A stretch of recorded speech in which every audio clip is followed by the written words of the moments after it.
Dans la période des objets phobicisés, vers la fin de cette période-là, on a dit que le sujet garde une illusion presque hallucinatoire, une illusion de retrouver les disparus malgré tout, quoi. On ne sait jamais, il peut toujours revenir, quoi. Et cette colère qu'on jette sur ces objets déchets, c'est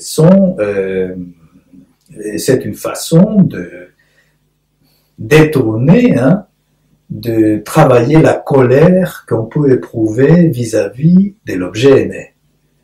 D'ailleurs, comment se fait-il que cet objet nous a laissé tomber alors que on l'aime si fort, quoi? C'est pas possible. Il y a un problème là.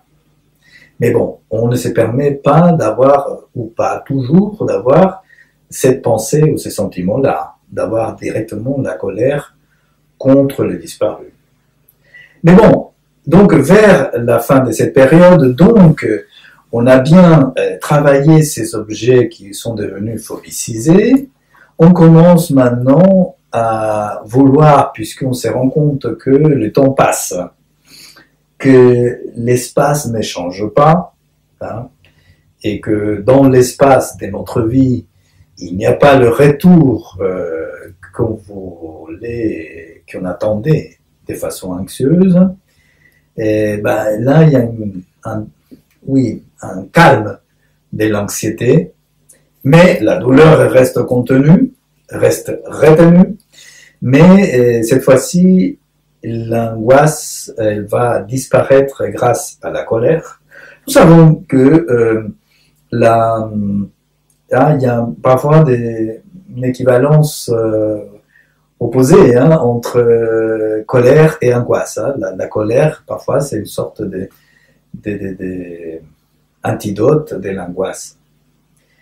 Et donc, une fois que la colère a été bien exprimée contre ces objets phobicisés, contre ces objets déchets, et l'angoisse, elle va diminuer, l'anxiété de l'attente va diminuer, ou l'attente anxieuse va diminuer, et donc ce qui reste maintenant, c'est le reste, ce qui nous reste, c'est les vestiges, ce qui reste au sujet, ce sont donc ces traces, les objets qui ont appartenu aux disparus, et des lettres, plein de choses. Et on ne s'intéresse pas forcément au contenu, on ne veut pas les utiliser, au contraire, simplement, on va les fétichiser, ces objets-là. On va les garder et on va les entourer d'un esprit un esprit, un peu de pensée magique, un esprit sacré. Et donc là, le sujet endeuillé, il se calme un peu, mais il retient encore sa douleur. Il vit, disons, une sorte d'expression très légère, très light de la douleur.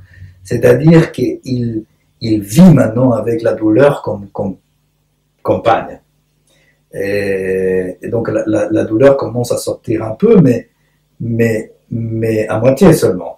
Elle ne sort pas complètement, elle n'explose pas. Et le sujet la retient, mais il commence à l'accepter comme comme une interlocutrice privilégiée de sa vie quotidienne. Alors, et ce que l'endeuillé peut faire à ces moments-là pour fétichiser ces objets, hein, c'est que déjà de façon illusoire, il va chercher. Quelque part, il va chercher les disparus, et parfois de façon sensorielle, dans des vêtements qui portent encore les parfums, l'odeur du disparu, et il ne va pas les jeter cette fois-ci, parce qu'il a jeté quelques objets, mais il a gardé d'autres.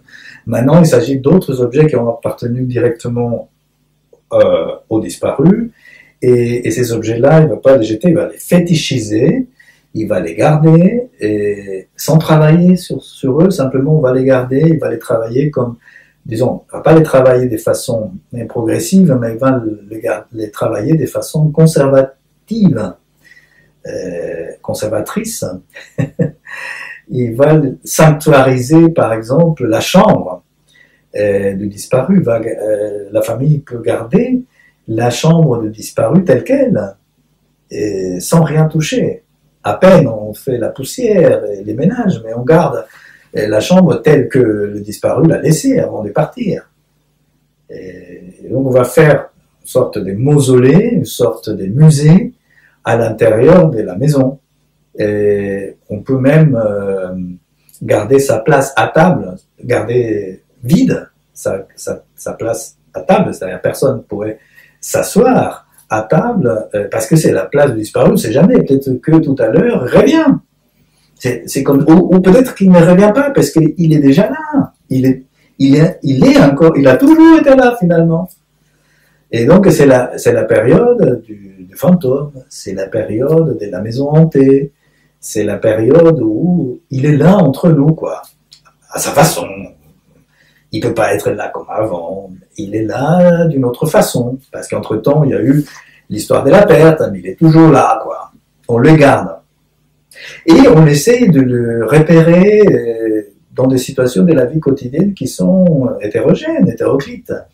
Par exemple, dans la rue, une silhouette, quelqu'un qui le ressemble, quelqu'un qui porte le même manteau, quelqu'un qui peut pas porter les mêmes parfums, et on suit ces traces-là, ou la même teinture des cheveux, et la même disposition d'esprit, la même façon de parler, une voix qui lui ressemble, et ainsi de suite. Tout un tas de choses qui sont encore, qui retiennent encore la douleur, mais qui est déjà un progrès, même si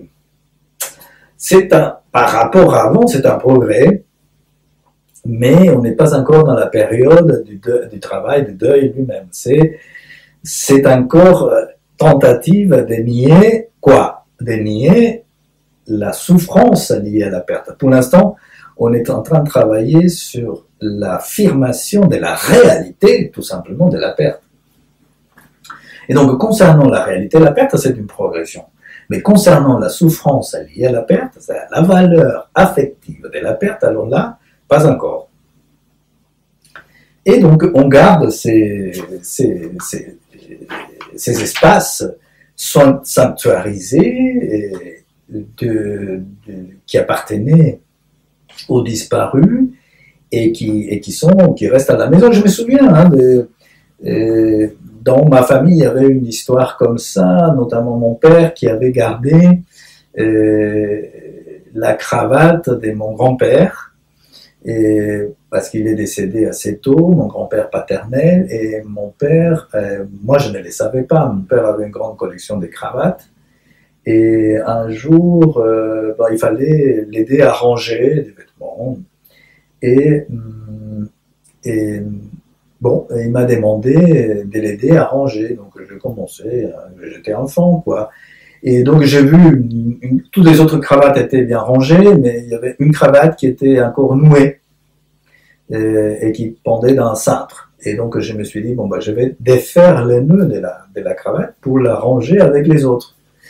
Et j'ai commencé à défaire les nœuds, mon père m'a vu, il m'a dit, mais non, mais surtout pas, il fallait pas défaire les nœuds. Mais je lui ai dit, mais moi je suis en train de t'aider à ranger. Mais non, il fallait pas défaire ces nœuds, parce que les nœuds, heureusement que je ne l'ai pas complètement, je ne sais pas si heureusement, mais heureusement pour lui à l'époque, c'est que j'ai commencé à peine à défaire les nœuds quand il m'a arrêté, et il fallait pas, parce que c'était, mon grand-père avait laissé cette cravate à nouer juste avant de partir, quoi, avant de décéder. C'était la dernière cravate qu'il avait utilisée, etc. Il avait donc laissé le nœud de cravate tel qu'il la faisait, et donc ce style-là, dans cette cravate. Donc mon père gardait ces nœuds de cravate, encore là, en lien avec, une sorte de fétiche en lien avec le décès de son propre père. Quelque part, ça, quand j'étais enfant, donc ça m'a un peu gêné, parce que je me suis dit qu'il pensait plus à son papa, donc qu'il était plus comme un fils. Là, à ces moments-là, il était le fils du père disparu plutôt que le père d'un enfant qui était en train de ranger les cravates. Et donc à la fin, je me suis dit, j'aurais dû quand même défaire complètement le nœud. Mais bon, finalement, chacun a son processus de deuil, Et il faut aussi respecter ça. Et donc, en fait, simplement pour dire que la fin de cette période des objets un peu fétichisés, qui sont des objets qui sont, pour l'instant, anti-sacrifice, hein, on ne sacrifie rien, anti-design, on ne produit rien, simplement on essaye de conserver quelque chose qui est maintenant, qui sont des vestiges, qui sont des substituts, qui sont animés d'un souffle qui est magique simplement, et qui n'est pas de la véritable vie. Ce sont des objets inertes, ce sont des objets morts, ce sont des objets des musées, des objets des mausolées, et cela peut amener à ce que j'appelle donc les ruines psychiques. Cela dit, le fétiche, à mon avis, est déjà en quelque sorte le premier pas pour accepter non seulement la réalité de la perte, mais déjà la souffrance de la perte, puisque on retient là une souffrance liée à la perte, mais une souffrance qui peut exploser à n'importe quel moment. Voilà.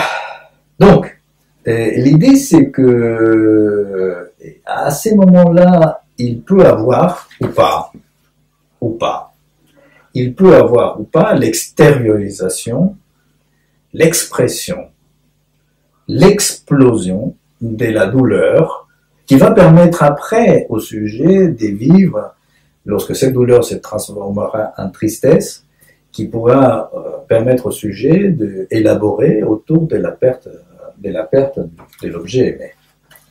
Donc là, passons maintenant à la deuxième partie, qui est encore en 3 temps, qui est la partie sur où le sujet, cette fois-ci, commence à élaborer déjà sur la souffrance liée à la perte.